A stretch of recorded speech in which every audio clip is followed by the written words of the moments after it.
Hey guys, it's Tony with Rolling Help, and we are now in St. Louis. We've traveled over 900 miles since leaving you last in Denver, where we had a bunch of repairs that were mostly done. And now we are staying in what I would call a pit stop KOA. So it's not a whole lot to speak about in terms of a campground, but it's a place to tie up and move on to the next destination. So today we're going to talk about in more detail the challenges that this industry faces in its ability to fix our vehicles in the highways that we roll along on, and finally in our inability to find campgrounds just about anywhere for the next several months at least. So, thanks for tuning in to Rolling Help.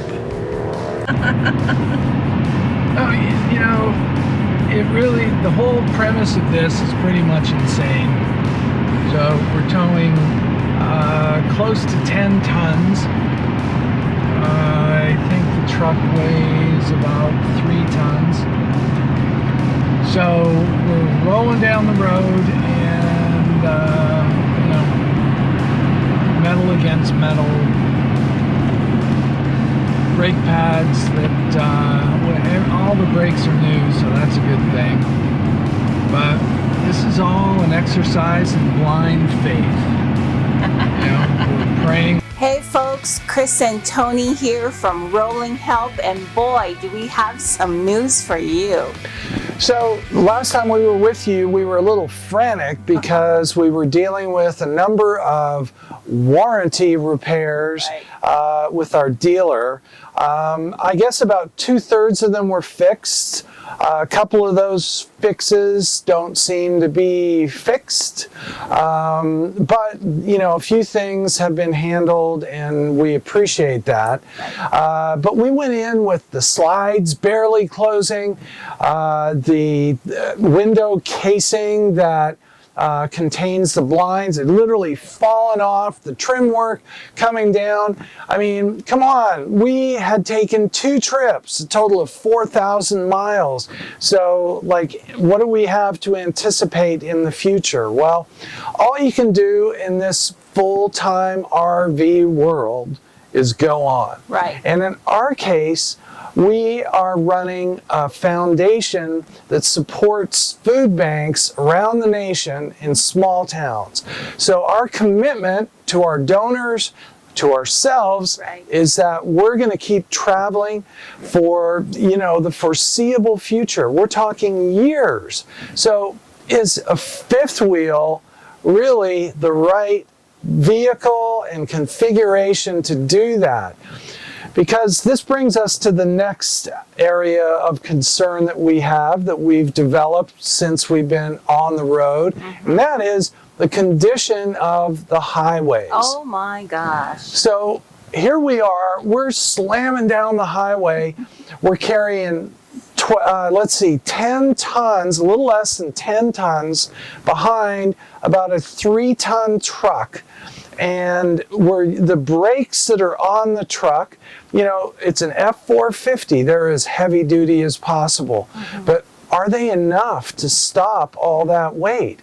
And then the ball joints, the steering system, the suspension, can it handle it all? Well, so far we've had to put over $4,000 in repairs in the truck.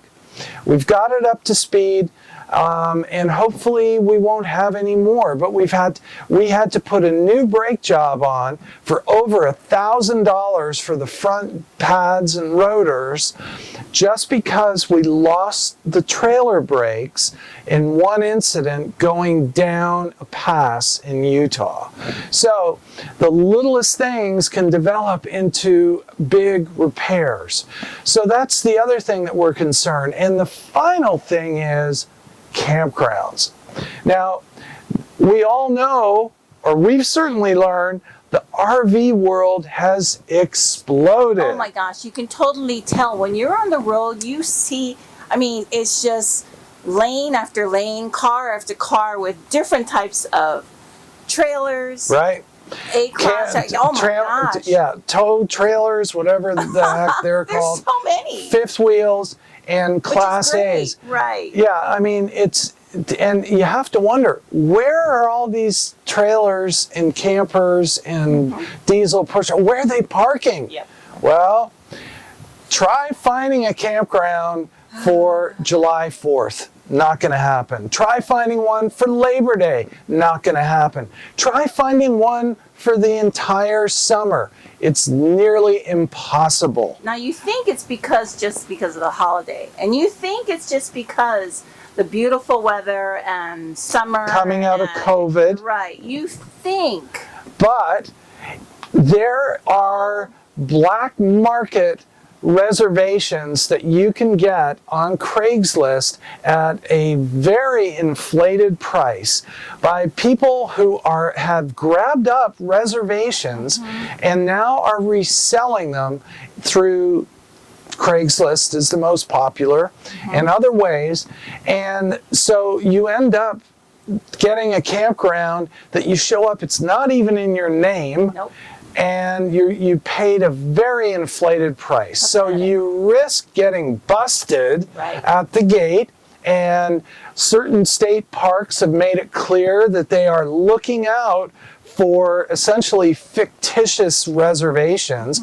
I mean, they're real, but not in your name. We even tried to book reservations in Ontario to go visit our daughter.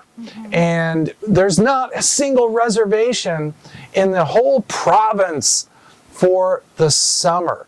And what we found out is the same thing is going on up in Canada. Right. So the bottom line is, as we were saying in the previous video, that there are not enough techs to take care of our vehicles.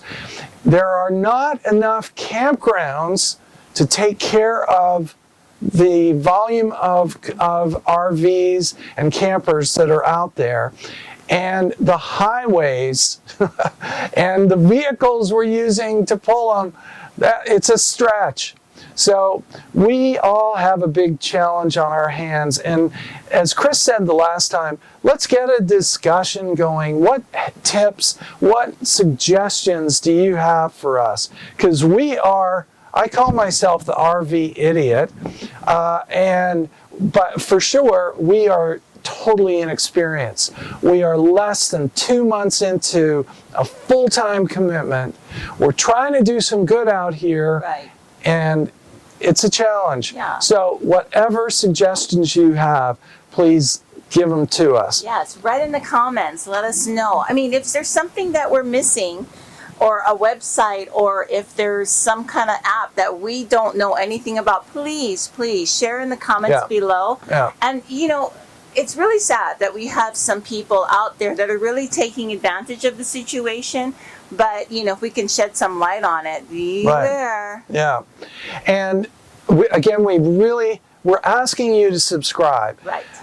We have a handful of subscribers right now. We need to build that up, because to sustain this effort, we haven't even talked about the charity, and we won't right now, but we need your help to subscribe so we can sustain the work that we're doing to support food banks in small towns across the nation. So, thank you, and thanks for tuning in to Rolling Help.